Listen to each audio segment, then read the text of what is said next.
know, I suppose I could have stayed home and baked cookies and had teas, but what I decided to do was to fulfill my profession, which I entered before my husband was in public life. Hillary Clinton has been a major political figure my whole adult life. I have been covering her in one way or another since I became a journalist. And no politician I've covered has left me so confused.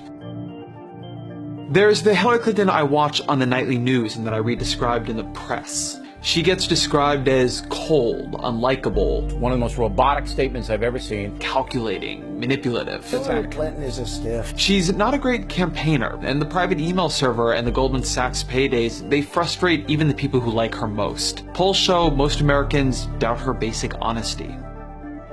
And then there's the Hillary Clinton described to me by people who've worked with her, people who understand Washington in ways I never will.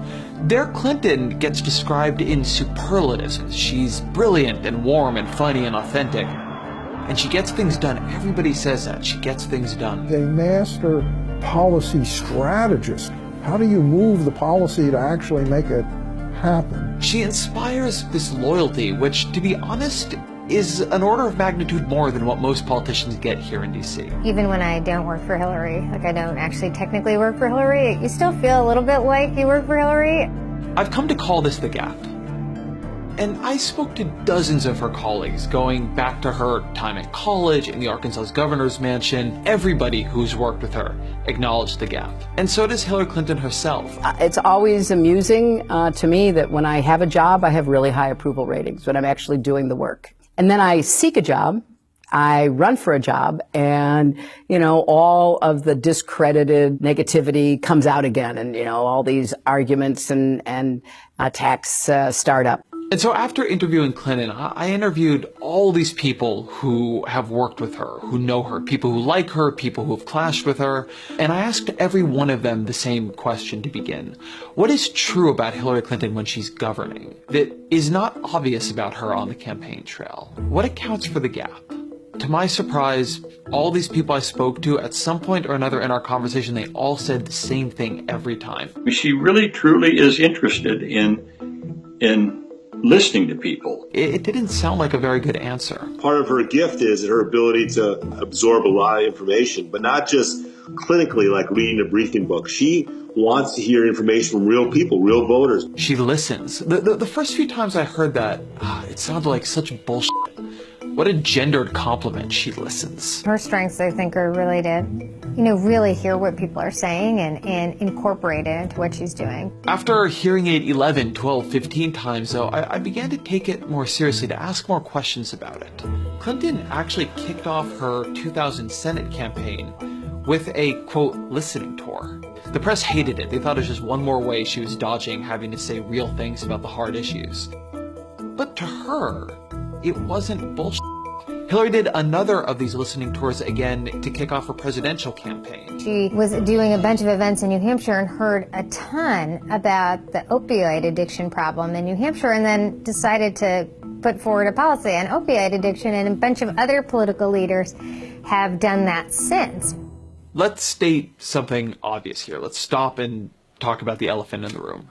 There is a gender dynamic at play here. Women weren't guaranteed the vote in this country until about 1920. You don't have to assert some grand patriarchal conspiracy to suggest that campaigning, a process created by men, dominated by men, and until recently limited to men, might subtly favor male traits. Male traits may be like talking over listening. It's really interesting to look at the Democratic primary through this lens. He's a great talker. That's where his skills come from. She's a great listener. That's where her advantages come from. And this time the listener won. But it felt illegitimate to a lot of people. Clinton's endorsements, her firewall of allies, it made her look like a tool of the establishment, while Sanders' speeches left people marveling at his political skills. Now, I want to be clear. I'm not saying that opposing Clinton was sexist. I'm not saying she should have won. What I'm saying is that presidential campaigns are built to showcase the stereotypically male trait of standing in front of a room speaking confidently. A campaign built on charismatic oration feels legitimate in a way that a campaign built on building deep relationships does not. But here's the thing, deep listening, building those relationships, it is crucial to the work of the president. And it also can get you in trouble. I'm going to walk through a couple ways Clinton uses her real skill, and it is a skill of listening as leadership style. But you also get a sense of how her process can go awry. This guy, Bob Greenstein, he has devoted his life to understanding and improving policy that affects the poor. And when I asked him about whether Clinton's listening ends up in anything, he got really specific about how this works. Bill Clinton had run on a platform that included the slogan, "Nobody who works 40 hours a week and has a child in the home should live in poverty in America. We should reward work and family and lift them out." By expanding the refundable earned income tax credit, if you work 40 hours a week and you've got a child in the house, you will no longer be in poverty. When his first budget came out in February '93, it indeed had a large expansion of the earned income tax credit, but it fell short. A policy is flawed in a pretty technical and complicated way. So we did a paper showing this. I had a little quote from Bill Clinton, and the lead said, "But his plan falls short of the goal." I sent it to her top policy advisor, who immediately gave it to her at 2 o'clock in the afternoon. She actually listens, she engages, she reads the memo. At 9 a.m. the next morning, I received a phone call from the White House. And then she goes and gets the change done. To my amazement, they withdrew the original proposal and submitted the revised one within a few days, and it became law in '93. This was the heart of one of the biggest anti-poverty advances of the last several decades and lifts millions of people out of poverty.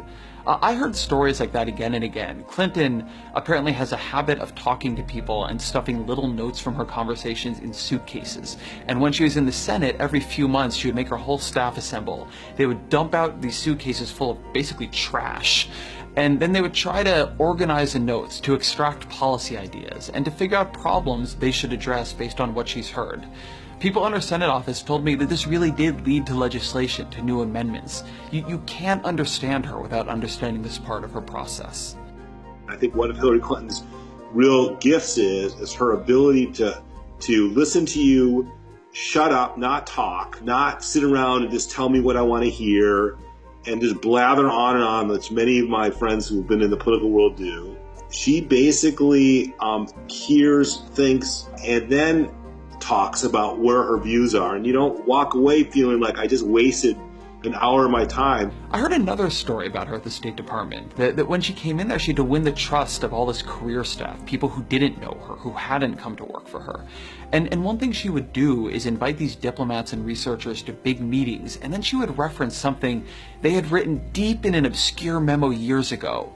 And they were thrilled that a Secretary of State was actually digging into their work. And it helped her win over a lot of support in the building. They felt respected. One reason people liked working for her, a reason she has a very loyal staff, even among people who don't work for her anymore, is that they feel she listens to them, takes their advice, reads their memos. A lot of politicians don't. Clinton uses listening in a very real way to win over allies. In 2000, when she got to the Senate, she was already a very polarizing figure. Trent Lott, the majority leader during Bill Clinton's impeachment trial, he first said that she would be one of 100 senators and they wouldn't let her forget it. A few years later, they were teaming up on hurricane relief. And it wasn't just Lott. In 2006, the New York Times tallied her weird alliances. It was Tom DeLay on foster children, Newt Gingrich on healthcare, Bill Frist on medical records, Bob